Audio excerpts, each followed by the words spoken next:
माधवपुर नामक एक गांव में थे दो आदमी, विनोद और सात्विक, जो पड़ोसी थे। विनोद था बहुत आलसी और कोई काम नहीं करता था, पर सात्विक के पास बहुत गाय थे, जिनका दूध बेचकर वह पैसे कमाया करता था। इसी दौरान दूध का धंधा काफी बढ़ रहा था, तो सात्विक ने सोचा कि अब वह पड़ोसी गांव में भी दूध बेचना शुरू करेगा। अपने जमाए हुए पैसों से उसने नई साइकिल खरीदी, जिससे वह बाकी के गांव में जाकर दूध बेचने लगा। एक सुबह जब सात्विक काम के लिए अपनी साइकिल पर निकला, तब विनोद ने उसको देखा। अरे, मुझे बिना बताए सात्विक ने नई साइकिल खरीद ली। उसके लौटने के बाद पूछूंगा। ऐसा सोचकर विनोद उसके घर के बाहर सात्विक के लौटने का इंतजार करने लगा। कुछ समय बाद सात्विक दूध बेचकर वापस आया। जब हो सात्विक, तुमने नई साइकिल खरीद ली? हाँ विनोद, क्यों, क्या हुआ? अरे कुछ नहीं, बस यही जानना चाहता था कि नई साइकिल के लिए पैसे कहाँ से आए। भाई, आज तक जो भी दूध बेचा ना, उसमें से मैंने थोड़ा थोड़ा जमाया इस साइकिल के लिए, जिसकी मदद से अब मैं पास वाले गांव में भी जाकर दूध बेचने लगा हूँ। अच्छा, अरे तू तो काफी समझदार निकला सात्विक। विनोद हंसते हुए सात्विक के लिए खुश होने का नाटक किया और फिर अपने घर चला गया। घर जाकर विनोद सोच में पड़ गया कि इतने कम समय में सात्विक ने नई साइकिल खरीद कैसे ली। विनोद ने खुद तो कुछ नहीं लिया। उदास होकर विनोद गहरी सोच में ही डूबा रहा। मैं क्यों इतना उदास रहूं? अगर मैं भी सात्विक की तरह कुछ काम करूं तो पैसे जमा कर मैं भी अपनी मनपसंद चीजें खरीद सकता हूं, पर मैं करूं क्या? अरे हाँ, मुझे तो जलेबी बनाना बहुत अच्छी तरह से आता है। हाँ, मैं एक जलेबी की दुकान शुरू करूंगा। फिर अगले दिन विनोद ने अपनी एक छोटी सी दुकान खोल ली और गरम गरम जलेबी बेचने लगा।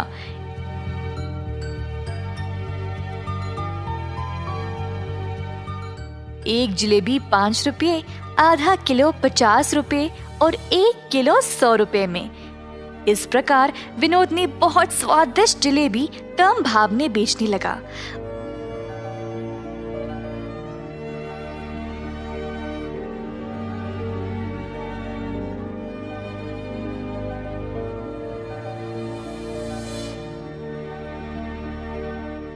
उसके गर्मा गर्म जलेबियों की सुगंध गांव के कोने कोने तक पहुंच गई। गांव के सारे लोग विनोद की दुकान पर आने लगे मजेदार जलेबियों का स्वाद लेने के लिए।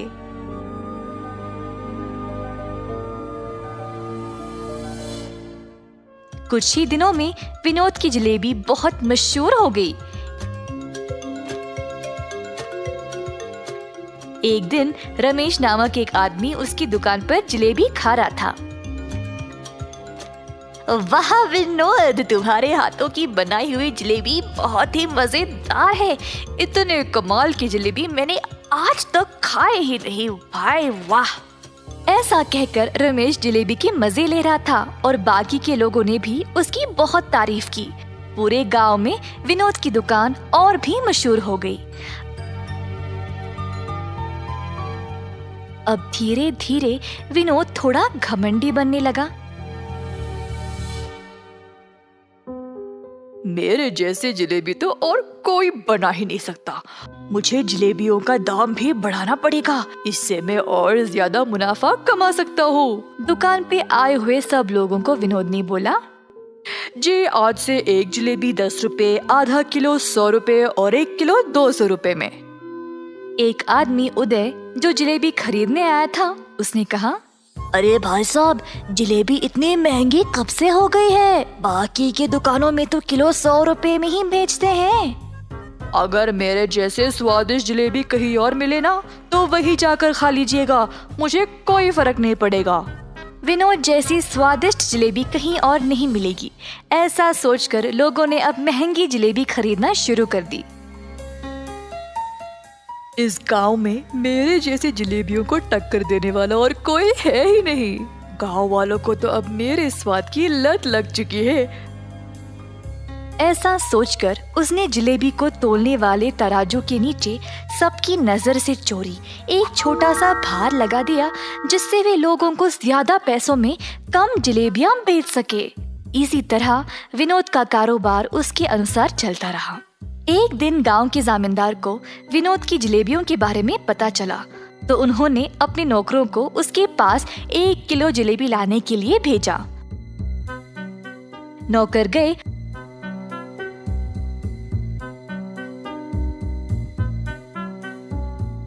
और विनोद के यहाँ से 1 किलो जलेबी ले आए और जमींदार जी को दे दिया। जमींदार जी ने देखा कि जलेबियां तो 1 किलो से कम है। मैंने तो 1 किलो मंगवाया था, ये तो उससे कम है। मेरे आदेश का पालन क्यों नहीं किया? कहा जमींदार जी ने गुस्से से। साहब जी, हमने तो दुकानदार को 1 किलो ही देने को बोला था और फिर उसने इतना ही दिया। हमारी कोई गलती नहीं है प्रभु। चलो हम इस जलेबी वाले के पास जाकर देखते हैं कि वह असल में कर क्या रहा है। दुकान के पास पहुंचने ही वाले थे जब जमींदार जी ने एक भिखारी को उस जलेबी की दुकान की ओर जाते हुए देखा, तो वह रुक गए और अपने नौकरों को भी रोक दिया। जमींदार जी देखना चाहते थे कि दुकानदार उस भिखारी को किस तरह जलेबी बेचेगा। जमींदार और उनके नौकर पास वाली दुकान के पास खड़े होकर नजारा देखने लगे। एक जलेबी कितने की है भाई साहब? एक जलेबी 10 रुपए। भिखारी के पास थे सिर्फ 2 रुपए, तो उसने वो निकाला और बोला, बस एक जलेबी दे दो। विनोद ने कहा, 10 रुपए की एक जलेबी है, 2 रुपए में नहीं मिलेगी। ये सुनकर भिखारी वहाँ से जाने ही वाला था जब विनोद ने उससे रोककर कहा, हो, तूने यहाँ पर खड़े होकर मेरी जलेबियों का सुगंध लिया है, उसके लिए वो 2 रुपये। हे भगवान, मेरे पास तो ये 2 रुपये ही है और तुम ये भी इतनी बेरहमी से मांग रहे हो। मैं नहीं दूंगा। इसी दौरान जमींदार जी वहाँ पर पहुँचे और अपने पास रखे हुए पैसों का थैला भिखारी को दिया और कहा, तुम्हारे 2 रुपए के बदले में इस दुकानदार को तुम ये पैसे का थैला दे दो। अरे आप तो बड़े लोग हो साहब, आपको तो न्याय करना चाहिए। अगर आप इस दुकानदार को पैसे दे दोगे तो कैसे? मेरी बात मानो और दुकानदार को ये पैसे दे दो। भिखारी ने माना और पैसे विनोद को देने गया जब जमींदार ने कहा, 1 मिनट रुको, इस थैले को पहले जोर से हिलाओ।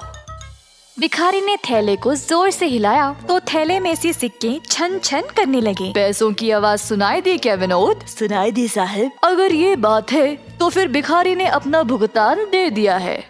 क्या साहब, पैसे तो इसने दिए नहीं और आप बोल रहे हो कि दे दिए? पैसे की आवाज तुमने सुन ली ना, बिल्कुल उसी तरह जिस तरह भिखारी ने तुम्हारी जलेबियों की सुगंध सूंघ ली थी। तुम्हें तुम्हारी जलेबियों की सुगंध के पैसे इस थैले के पैसों की आवाज से ही मिल गई। तुरंत विनोद को अपनी गलती का एहसास हुआ और उसने जमींदार जी से माफी मांगी। तुमने केवल यही गलती नहीं की, तुम्हारे जलेबियों का मूल्य बाकी की दुकानों से बहुत ही ज्यादा है और उसके ऊपर गलत तरीके से तोलकर तुम ज्यादा पैसों में कम जलेबियां बेचते हो। साहब जी, बस एक बार के लिए मेरी गलती को माफ कर दो। मैं ऐसी गलती दोबारा कभी नहीं करूँगा। तुमने आज तक बहुत गलतियाँ की है। तुम्हें तो इस गरीब को एक जलेबी भी देने का मन नहीं किया। अब मैं तुम्हें ये आदेश देता हूँ कि अभी इसी वक्त अपनी इस जलेबी की दुकान को बंद करो। ये बात सुनकर विनोद बहुत डर गया और उदास हो गया। जमींदार जी से गिड़गिड़ाकर माफी मांगता रहा जब उसी रास्ते सात्विक आया। विनोद की परिस्थिति देखकर सात्विक उसकी दुकान पर आया और बोला, जमींदार साहब, मैं आपसे विनती करता हूँ, कृपया आप विनोद को इस बार माफ कर दे। सात्विक के अच्छे स्वभाव के बारे में जानते हुए इस बार तो सात्विक की बात सुनकर उसके अच्छे बर्ताव को ध्यान में रखते हुए मैं तुम्हें माफ कर देता हूँ विनोद। कम से कम अब से पूरा मन लगाकर मेहनत से और ईमानदारी से अपना काम करो। ऐसा कहते हुए जमींदार जी वहाँ से चले गए।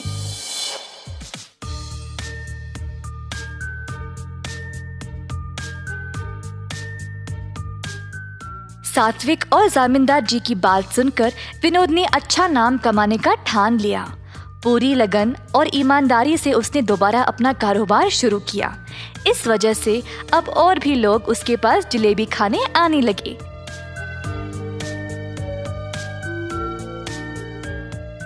अंत में विनोद खुशी खुशी से और सच्चाई से अपना जीवन बिताने लगा।